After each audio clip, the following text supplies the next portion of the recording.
What is the value of my financial goal? How much do I really need to save in order to achieve my financial goals?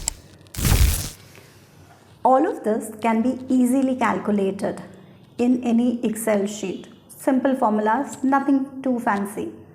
Or there are many online calculators that are available. In today's session, we will discuss and show you some calculations on Excel which can be done by anyone. So let me explain this with the help of the Excel. So let's say the cost of education in 2022, the degree that you want for your child is, let's say, 50 lakhs.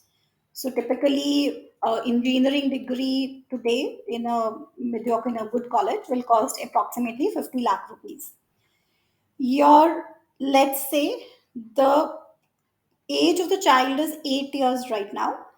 So the age to the financial goal, the time to the financial goal is 10 years.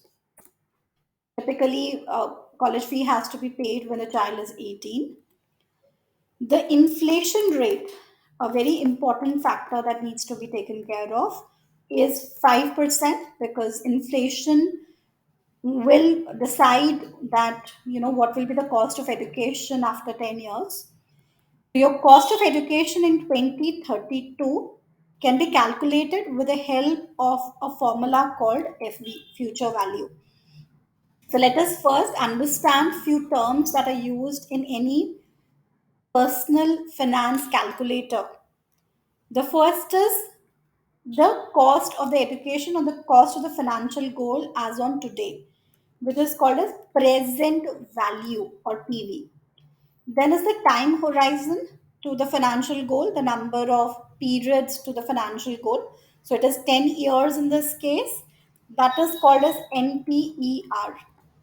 Inflation is 5%, that is called as rate. And we have to calculate FV. This can be calculated with FV formula. So let me put FV here. And then you have rate. And then you have NPER, that is the time horizon. The PMT will be nil.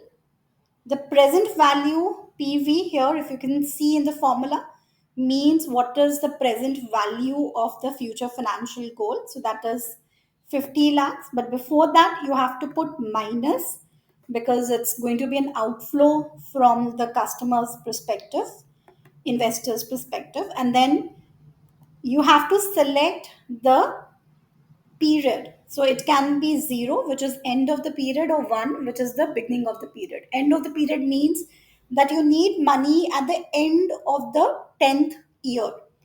Or beginning of the period means you need money in the beginning of the 10th year. So let us take that you need money at the end of the 10th year. So let us assume it as 0.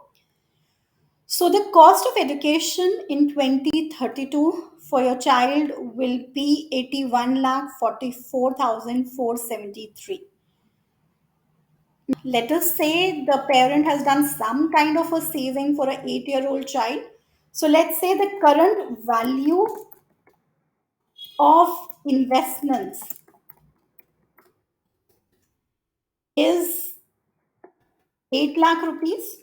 So the parent has saved 8 lakh rupees for the child. And let's say the investment is in a conservative product, let's say Sukanya Samriddhi, where the rate of return that you are getting is currently 7.6%. And the time horizon is, of course, 10 years. We need to calculate what is going to be the future value of this investment, right? Let me use a different technique to calculate this. So I'm putting FV here and then I'm selecting the formula button, insert function. The rate at which this investment is expected to grow is 7.6%. NPR is the period is 10 years. PMT installments which we are right now considering at 0. Present value is minus 8 lakh.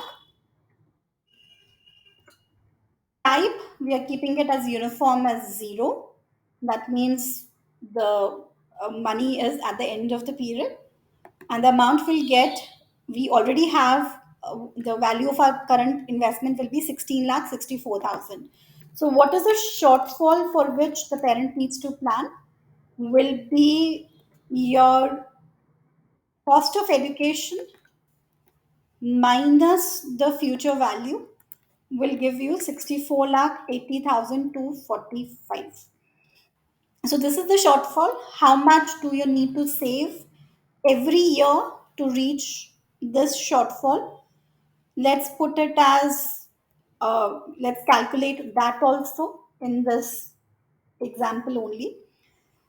So let us say the time horizon, of course, is 10 years, which is called as NPR. Again, your shortfall is your future value. Return that we are looking at, the rate we are looking at, rate of return we are looking at, the product that we are thinking that we may invest in, that says that you can expect up to 8% return, let's say some insurance policy or something. So it's 8%. And the present value is 0. So what is a PMT? What is the amount that I need to save every year in order to reach my financial goal? So PMT means installment. So let's say the installment is calculated with PMT formula. Again, first thing it's asking me is rate. So let the rate be 8%. Second thing it is asking is NPER, that is the time horizon, let it be 10. Second thing this formula needs to know is the present value. So let the present value, of course, is nil. What is the future value? Is the shortfall amount. And type, let's continue to take it as 0. The amount that you need to save every year is 4,47,328 in order so that you can achieve the goal of 81,44,000 after 10 years. I hope you found this session useful and you would use the tips that we have shown you today to calculate your own financial goals and then take more prudent financial decisions. Do not forget to subscribe. Keep watching this space for more. Thank you.